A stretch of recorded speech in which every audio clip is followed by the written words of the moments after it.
کاشانۂ بصیرت ایک ایسا یوٹیوب چینل جس پر ہر قسم کی دینی کتب بالخصوص محروم بصارت افراد کے لیے آڈیو اور ویڈیو فارمیٹ میں دستیاب ہیں اور بالعموم تمام مسلمان برادران و خواہران کے لیے دستیاب ہیں۔ اس لیے آپ سے گزارش ہے کہ بیل آئیکن کو پریس کر کے ہمارے اس چینل کو ضرور سبسکرائب کیجیے تاکہ آئندہ آنے والی ہر کتاب آپ کو بر وقت ملتی رہے۔ کاشانۂ بصیرت، کاشانۂ بصیرت، کاشانۂ بصیرت، کاشانۂ بصیرت۔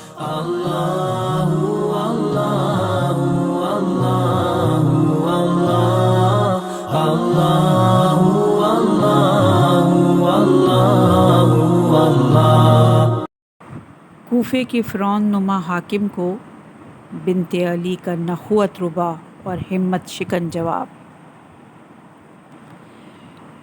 کوفے کے شہر بے کراں پر آہوں کی بدلیاں چھائی ہوئی تھیں اور تمام شاہراہیں لوگوں کی کثرت سے چھلک رہی تھیں۔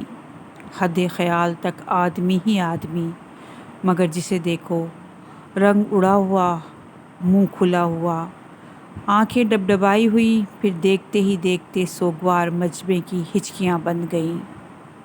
سامنے ایک لٹا ہوا قافلہ تھا جو قدم قدم تڑپا دینے والا درد بانٹ رہا تھا اور نفس نفس ضمیروں میں اتر جانے والے غم کا ہجوم لگاتا جا رہا تھا۔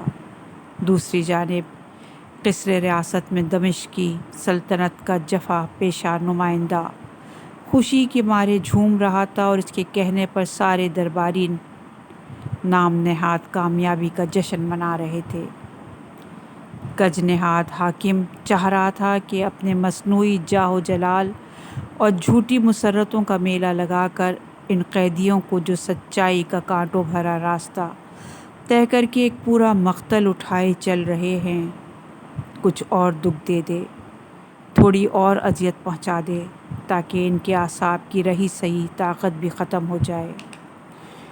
چنانچہ ادھر فرمان نکلا، ادھر سرکاری کارندوں نے رسن بستہ اسیروں کو راج محل کے دروازے تک پہنچا دیا اور پھر چند لمحوں میں تخت امارات کے سامنے صوبے کا کرتا دھرتا اموی فرمانروا یزید ابن معاویہ کا دست راست اور زیاد ابن ابی جیسے مجہول النسب باپ کا بیٹا عبید اللہ اقتدار کی کرسی پر فرعون کا کردار پیش کر رہا تھا۔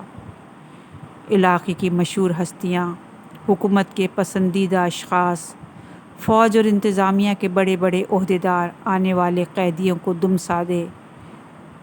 سادے دیکھ رہے تھے، لیکن ابن زیاد نہایت رعونت سے اسیروں کا جائزہ لے رہا تھا۔ اچانک اس کی نظر ایوان کے آخری کونے پر پڑی، جہاں ایک موقر خاتون دربار کے آداب و روایات سے بے پرواہ کچھ جانثار عورتوں کے حلقے میں کمال اطمینان کے ساتھ تشریف فرما تھیں۔ یہ کون ہیں؟ عبید اللہ نے نہایت تلخ لہجے میں دریافت کیا، مگر اسے کوئی جواب نہیں ملا۔ ماحول پر پرانے قبرستان کا سا سناٹا چھایا ہوا تھا۔ فضا میں دوبارہ ارتعاش پیدا ہوا۔ ابن زیاد تیوریاں چڑھا کر پھر اپنا سوال دہرایا، بتاؤ یہ کون ہیں؟ مگر اس مرتبہ بھی خاموشی طاری رہی۔ کوفے کے حاکم نے تیسری دفعہ غصے میں بے قابو ہو کر پوچھا، آخر بتاتے کیوں نہیں یہ کون عورت ہے؟ اب کے ان فدائی عورتوں میں سے جو عظیم خاتون کو اپنے گھیرے میں لیے ہوئے تھیں، ایک نے منتہائی جرأت اور طلاقت سے جواب دیا۔ پوچھنے والے، یہ علی کی بیٹی زینب ہے۔ زینب کا نام سنتے ہی زیاد کا بیٹا کلیجے کے پھپولے پھوڑنے لگا۔ اس کی زہر بری زبان سے جو پہلا جملہ نکلا وہ یہ تھا، خدا کا شکر کہ اس نے تمہیں رسوا کیا، موت کے گھاٹ اتارا اور تمہارے ناپسندیدہ ارادوں کو بے نقاب کر دیا۔ بس یہ سننا تھا کہ فاتح خیبر اور صاحب ذوالفقار کی بیٹی نے اپنے اقتدار شکن اور سلطنت شگاف انداز سے یوں خطاب فرمایا، شکر ہے اس معبود یکتا کا جس نے اپنے نبی صلی اللہ علیہ وآلہ وسلم کی نسبت سے ہمیں یہ عزت دی اور ہمارے گھرانے کو کمال طہارت کا شرف بخشا۔ ابن زیاد بے آبرو ہوتا ہے جو سیاکار و بد کردار ہو، نیز جھوٹا وہ کہلاتا ہے جو آئین کی خلاف ورزی کرے، قانون کے پرزے اڑائے، اور وہ ہم نہیں کوئی اور ہوگا۔ تلوار کی باڑ جیسے اس تیز جواب سے خدا کے دشمن عبید اللہ کی آنکھوں میں خون اتر آیا۔ چٹیالے ناک کی طرح کئی بل کھا کر اس نے بڑی بےتابی سے کہا، دیکھا اللہ نے تمہارے کنبے کی کیا گد بنائی اور تمہارے بھائی پر کیسا حشر توڑا۔ بات اب برداشت سے باہر ہو چکی تھی۔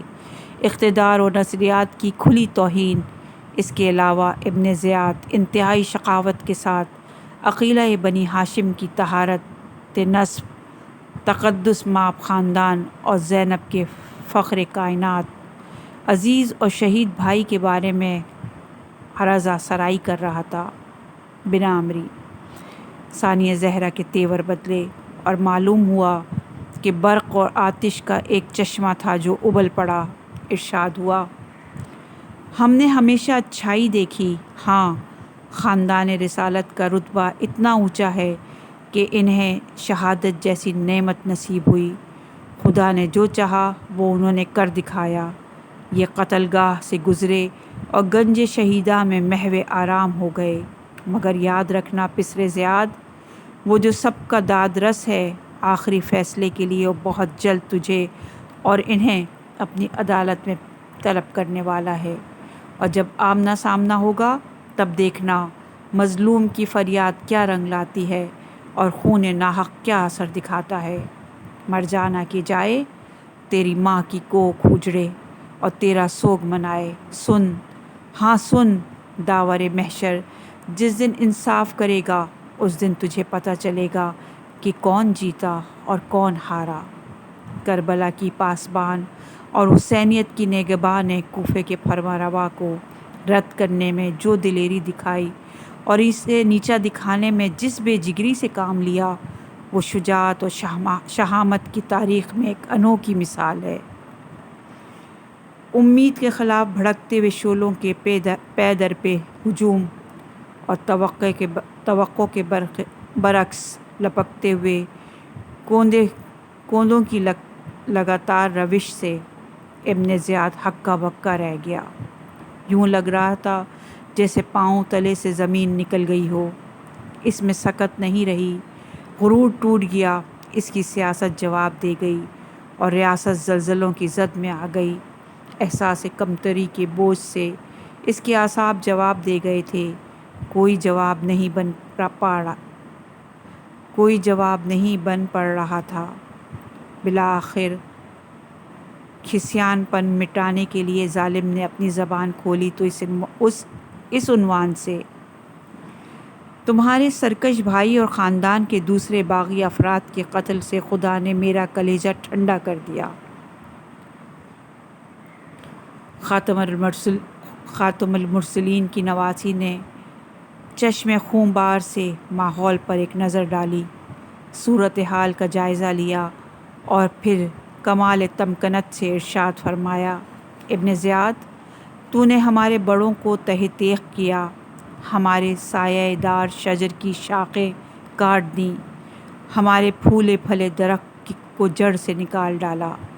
اب اگر قلب و جگر کی آگ یوں ہی بجھتی ہے تو پھر سمجھ لے کہ ٹھنڈک پڑ گئی۔